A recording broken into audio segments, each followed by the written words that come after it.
Peyton Manning and the Denver Broncos are celebrating their Super Bowl win this morning. But do any brands have cause to celebrate as well? Joining us now to discuss the Super Bowl ads is Richard Kirshenbaum, CEO of marketing firm SWAT. Richard, great to see you. Thanks for being here. A pleasure to be here. Great to see you, too. So what do you consider were some of the highlights of the Super Bowl ads? Well, you know, it's funny. It wasn't actually even an ad. I think the number one, most fantastic Super Bowl commercial on the Super Bowl was Lady Gaga. She was great. And that was for her brand. She was amazing, right? We do have a little bit of her singing. Here it is. Whoa, say does that star-spangled banner yet wave?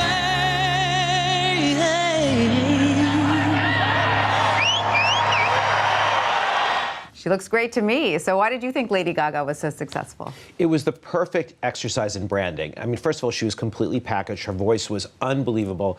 She stunned people. And Lady Gaga is a brand. So in a certain sense, and the national anthem was so beautiful, but in a certain sense, it was the ultimate Super Bowl commercial for Lady Gaga. Absolutely. Now, what about the actual commercials themselves? Did Yes. any stand out to you? Was there an overarching theme this year? Yeah, there was some. So I think this year we got back to more fun and entertainment. Last year, a lot of people dubbed it sadvertising. Yeah. And I think a lot of the brands really decided to snap back and do something that were more crowd pleasers. So the trends this year obviously were humor, Yes. celebrity, and animals, and there are plenty of them. There was indeed even that one commercial that combined sort of all the Super Bowl tropes, the puppy, baby, monkey. Exactly. Did you think that was a hit, or what did you think? I mean, I think it was fine. I think it was riveting in a really off-putting way. So I think it certainly got a lot of attention. But I definitely think that the number one thing that really stood out for me was, Amy Schumer and Seth Rogen. I mean, sort of the Bud, party was a great idea.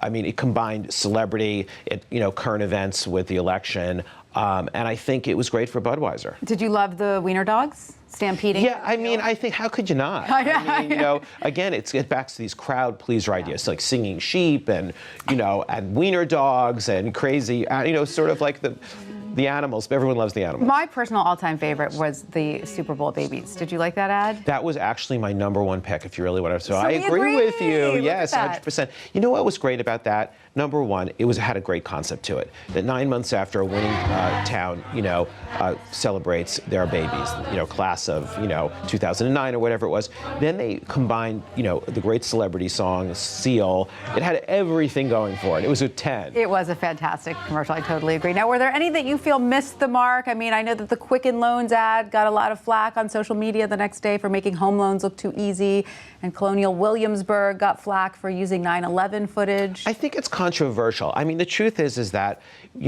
obviously it gets talk value, but I do think, with the Colonial Williamsburg one, there'll be some people that won't be happy that the 9/11 footage is there. On the other hand, I thought it was an interesting commercial. Everything was done in backwards, and so it got their message across, but it'll just be controversial. Right. And were there any others that you feel missed the mark? You know what, it's more whether it's breakthrough and you remember it as opposed to it, being, the idea of it being banal is really the issue. Do you know what I'm saying? Yeah. I mean, as an example, people really remember the mini commercial because it's a great positioning for the company to buy labels. That's where it's linked to the product. Well, speaking of that memory, how long does the Super Bowl halo last? I mean, we're talking about it now, but when will we stop? I don't think it stops. I mean, I think it goes on, and I think people really, it's part of American culture. People, I mean, look at Doritos has done a fantastic job with consumer-generated commercials, and they've done, and it's now their 10 years. They've done a fantastic job. But even in textbooks, even in college classes, people always cite the 1984 Apple commercial as the ultimate Super Bowl commercial, as a breakthrough in marketing. Yeah. So it always goes on and on. It does. I do appreciate this year's return to humor, though. I will say that. So do I have to say. I think it was time. People want to have fun. It is the Super Bowl. That's right, Richard. Thank you so much for that. It's a pleasure.